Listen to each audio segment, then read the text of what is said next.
माँ ने जिस दिन बेटे को रवाना किया था, माँ आज भी उसी दिन में जी रही है कि बेटा वापस आएगा। मैं करगिल युद्ध की बात कर रही हूँ, लेकिन बेटा वापस नहीं आया।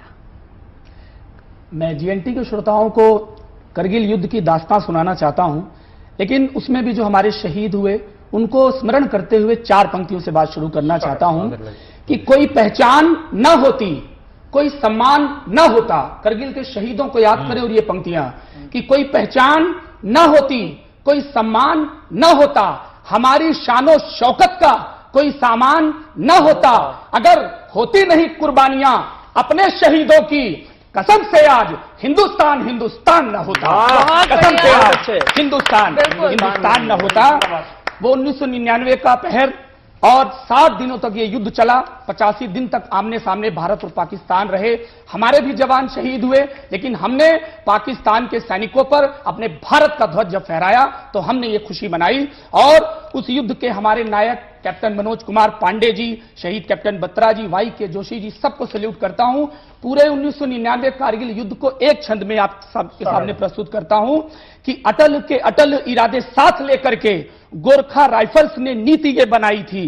अटल के अटल इरादे साथ लेकर के गोरखा राइफल्स ने नीति ये बनाई थी। 7 दिन में ही इस युद्ध का विराम हुआ। विजय ऑपरेशन में हमने ही पाई थी और कैप्टन मनोज पांडे जी की अगुवाई में भारतीय सैनिकों ने हिम्मत दिखाई थी। हमने 99 के कारगिल युद्ध में पाकिस्तानियों को कड़ी धूल चटाई थी, पाकिस्तानियों को कड़ी धूल चटाई थी। और मैंने कहीं कैप्टन मनोज कुमार पांडे जी का एक लेख पढ़ा, उनके लेख में यह बात थी, उस बात को 4 पंक्तियों में पिरोया। उन्होंने कहा, दुश्मन से कहा सरहद पे खड़े होकर के, क्या कहा कि तेरी गोली मेरी होली से डर के दंग हो जाए, तेरी गोली मेरी होली से डर के दंग हो जाए, तेरे गुस्से की पिचकारी पिचक कर भंग हो जाए। तमन्ना है कि यह दुश्मन तेरे इस सुर्ख चेहरे पर कोई भी रंग जो डालूं तिरंगा रंग हो जाए, कोई भी रंग जो डालूं तिरंगा रंग हो जाए। और मैं अपने शहीदों के, करगिल शहीदों के बलिदान को देखते हुए एक छोटी सी कविता प्रस्तुत करता हूं, जिसका शीर्षक है देश जिंदा है। मुझे लगता है ये पूरा भारत ही नहीं, पूरी सृष्टि, पूरा संसार हमारे फौजियों की बदौलत खड़ा है। तब मैं ये बात कहना चाहता हूं, कविता प्रस्तुत करता हूं, देश जिंदा है। किसी नेता अभिनेता का सारा भेष जिंदा है, किसी नेता अभिनेता का सारा भेष जिंदा है, वहां पर आप जिंदा हैं, यहां लवलेश जिंदा है, वहां पर आप जिंदा हैं, यहां लवलेश जिंदा है। मेरे टुकड़े भले कर दो, मगर यही कहूंगा मैं कि सरहद पे खड़े फौजी के कारण देश जिंदा है, कि सरहद पे खड़े फौजी के कारण देश जिंदा है। और इस कविता का बंद देखिएगा कि सरहद पे खड़े फौजी के कारण देश जिंदा है। क्रिकेट, हॉकी, मैं देखता हूं अपनी नजर से कि क्या क्या फौजियों की दृष्टि फौजियों के कारण है। क्रिकेट, हॉकी या खो खो टीम की हर रेल इनसे है, पहलवानी, कबड्डी, बैडमिंटन मेल इनसे है, ये भाला फेंक, वॉलीबॉल या शतरंज की चालें मेरे भारत की मिट्टी पर सदा हर खेल इनसे है, मेरे भारत की मिट्टी पर सदा हर खेल इनसे है। कि किसी धावक के सपनों की भी स्वर्णिम रेस जिंदा है, कि सरहद पे खड़े फौजी के कारण देश जिंदा है, कि सरहद पे खड़े फौजी के कारण देश जिंदा है। और अगला बंद प्रस्तुत करता हूं, गुरु गोविंद जयंती और क्रिसमस वार इनसे है, बौद्ध और जैन धर्म के पर्व का हर सार इनसे है। अगर ये ना खड़े हो तो हर एक त्योहार सूना है, दिवाली ईद की भी एकता का प्यार इनसे है, दिवाली ईद की भी एकता का प्यार इनसे है। और हर एक दरबार का पावन यहां दरवेश जिंदा है, कि सरहद पे खड़े फौजी के कारण देश जिंदा है। और फौजी जब उस सरहद पर खड़ा होता है तो वहां उसकी हिम्मत उसका साथ देती है, हथियार हो ना हो, लेकिन हिम्मत होती है तो आई थी। जी, बहुत बहुत शुक्रिया। जीएनटी के सभी श्रोताओं को और देश के हर एक सैनिक को मैं सैल्यूट करता हूं। और यहां से 4 पंक्तियां शुरू करके मैं 1971 तक पहुंचता हूं कि प्रत्येक सैनिक क्या कहता है कि बड़ी सी बिल्डिंगों में नफरती सामान लगता है, मगर मिट्टी का अपना प्यार का मकान लगता है। न अच्छा चीन, अमेरिका, न पाकिस्तान लगता है, सभी देशों से सुंदर अपना हिंदुस्तान लगता है। क्या बात है। सभी देशों से सुंदर अपना हिंदुस्तान लगता है। 16 दिसंबर 1971 का वो दिन जिसे आज विजय दिवस के रूप में जानते हैं, भारत पाकिस्तान की इस लड़ाई में जब पाकिस्तान के 93,000 पाकिस्तानी सैनिकों ने हमारे आगे घुटने टेक दिए तो हमारा माथा और सीना गर्व से ऊंचा हो जाता है।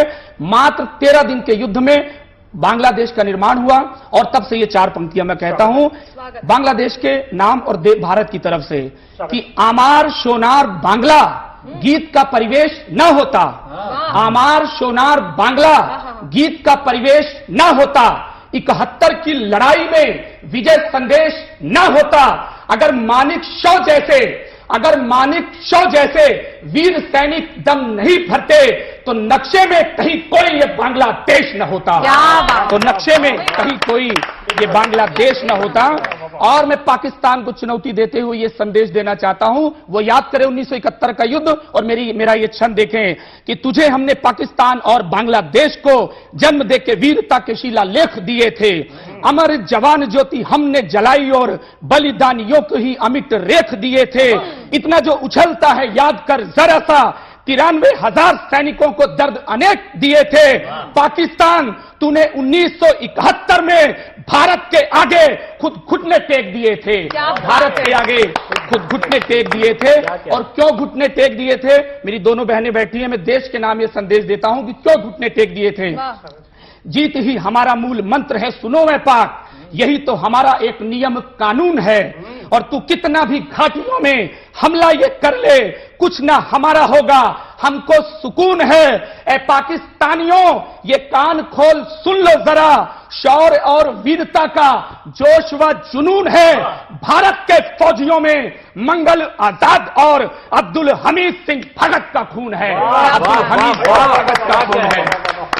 तब हमारे 1971 के जो हमारे भी जवान शहीद हुए और हमारे तमाम कैप्टन मानिक शाह के साथ तमाम सैनिकों ने ये बात कही, उनकी बात को एक छोटी सी कविता में रखता हूं कि उत्तर में हिमालय से दक्षिण में हिंद महासागर तक, पूर्व में बंगाल की खाड़ी से पश्चिम में अरब सागर तक, गगन के बादलों तक, स्नेह के आंचलों तक, पवन की पुरवाई तक, चांद की रोशनाई तक, धूप की गुनगुनाहट तक, छांव की ठंड आहट तक, फूल की मुस्कुराहट तक, पंछियों की चहचहाहट तक, तरुण की तरुणाई तक, वरुण की पनियाई तक, समुद्र की गहराई तक, पर्वत की ऊंचाई तक, वृक्षों की जड़ताई तक, गुलशन की महकाई तक, माटी की सौंधी खुशबू तक, उड़ते भंवरों और जुगनू तक, दिलों की परवान आरजू तक, प्यार की होती जुस्तजू तक, गिरजा घर की ईसा सानी तक, गुरुद्वारों की नानक वाणी तक, शहरों की चमकी रंगत तक, गांवों की महकी संगत तक,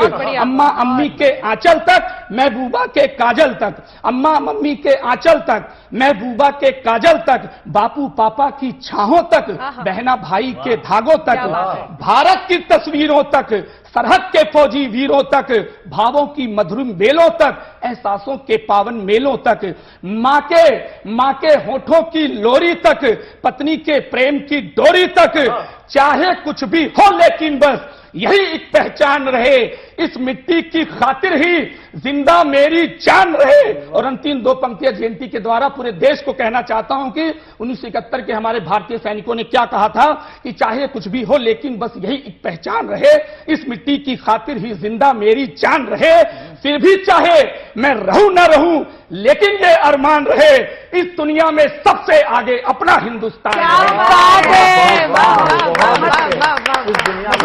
बहुत ही देखिए हिंदुस्तान